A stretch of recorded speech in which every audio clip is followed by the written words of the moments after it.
I hope you are doing well. आप सब लोग बिल्कुल ठीक होंगे। और जो है आज का जो टॉपिक है वो बहुत ही इंटरेस्टिंग है और बहुत ही इंपॉर्टेंट है हम सबके लिए, पेरेंट्स के लिए, टीचर्स के लिए और इवन सिबलिंग्स के लिए, कि वो जाने कि what is importance of play. तो लेट्स एक्सप्लोर कि चाइल्ड डेवलपमेंट के अंदर प्ले जो है वो उसकी क्या इंपॉर्टेंस है।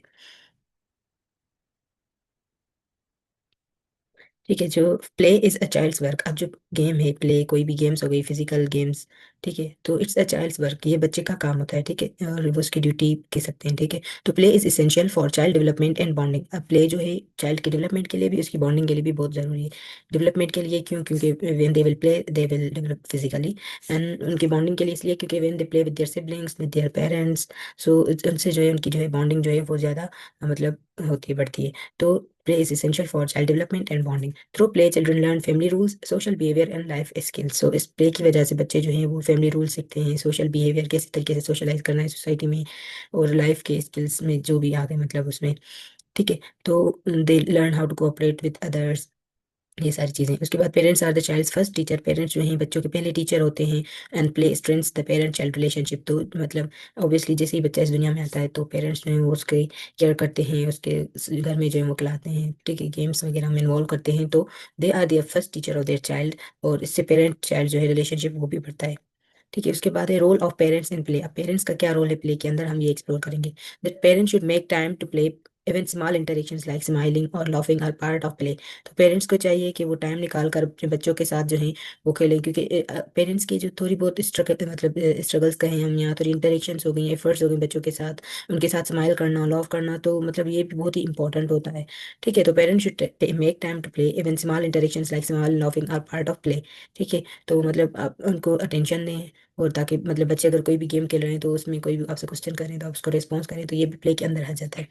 Play playing helps parents understand each child's unique personality and builds self esteem. तो थ्रू प्ले पेरेंट्स का जो है मतलब पेरेंट्स जो है वो बच्चे को जो है समझते हैं, उनकी यूनिक पर्सनालिटीज़ को, और उनसे उनका सेल्फ एस्टीम डेवलप होता है। Family play time, board games, folk walks, music, movie nights builds communication, cooperation and strong family bond. तो ये सारी चीज़ें एक फैमिली के अंदर होनी चाहिए, और बहुत मस्त है कि जो पेरेंट्स हैं वो बच्चों के साथ खेलें। Even different kind of games, physical activities हो गई, कुछ बोर्ड गेम्स हो गई, और sometime they can play online games too. उसके बाद importance of play in development. तो डेवलपमेंट के अंदर प्ले का क्या इंपॉर्टेंस है, ठीक है। तो 75% of brain development occurs after birth. 75% जो है हमारी ब्रेन की डेवलपमेंट जो है वो बर्थ के बाद होती है, बर्थ के बाद होती है, ठीक है। तो जो प्ले जैसे ही बच्चे करेंगे तो उनकी जो ब्रेन ब्रेन के कनेक्शन हैं वो स्टिमुलेट होंगे, ठीक है, which will help them to develop like fine and gross motor skills, language and socialisation. जैसे कि हमने होलिस्टिक डेवलपमेंट में पढ़ा था, तो प्ले जो है वो बच्चों की होलिस्टिकली मतलब जो है डेवलप होने में मदद करता है, ठीक है।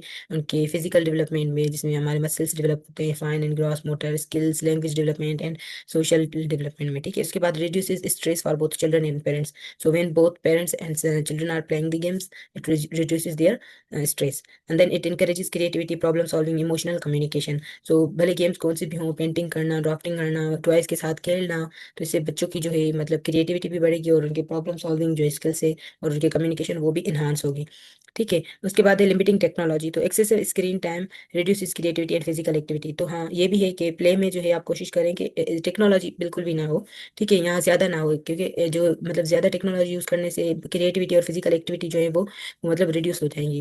और कोशिश करें कि जो स्क्रीन टाइम है वो मतलब 2 घंटे से ज़्यादा नहीं होना चाहिए, उससे भी मतलब कम होना चाहिए। वो डिपेंड करता है एज लिमिट के हिसाब से, कि if they are between 1 to means they are between 1 to 6 or 7, तो उनमें से तो बिल्कुल भी मतलब कम होनी चाहिए, ठीक है। And then it encourages at least 1 hour of physical activity daily. तो फिजिकल एक्टिविटी बहुत मस्ट है एज कम्पेयर टू स्क्रीनिंग। आजकल हम देख रहे होते हैं कि पेरेंट्स जो है वो बहुत ज़्यादा मतलब बच्चों को खाना खिलाते वक्त, बच्चों को जो है वो मतलब उनकी जो होमवर्क करवाते वक्त भी उनको जो है कार्टून्स मतलब जो है वो खोल कर देते हैं कि आप कार्टून्स देखें, और वो खाना नहीं खा रहे होते तो उनको ये सॉल्यूशन देते हैं कि तुम कार्टून देखो, और फिर उससे जो है फीडिंग भी हो रही होती है, तो ये बिल्कुल भी सही नहीं है। तो इसलिए मतलब फिजिकल एक्टिविटी में ज़्यादा इन्वॉल्व करें बच्चों को, और जो भी गेम्स वगैरह हैं क्रिकेट एज के हिसाब से मतलब वो लेकर आएँ बच्चों के लिए, ठीक है। So it was all about play. I hope ये सारी जो भी मैंने बातें कही आप ये जो है अपनी डेली लाइफ में मतलब ये जो है डेली लाइफ में यूज़ करेंगे, और प्ले को जो है फिजिकल एक्टिविटीज़ को जो है वो इंपॉर्टेंस देंगे, और बच्चों के साथ खेलेंगे, ठीक है। So this was all about today. Thank you so much for having my lecture. Don't forget to like, share and subscribe.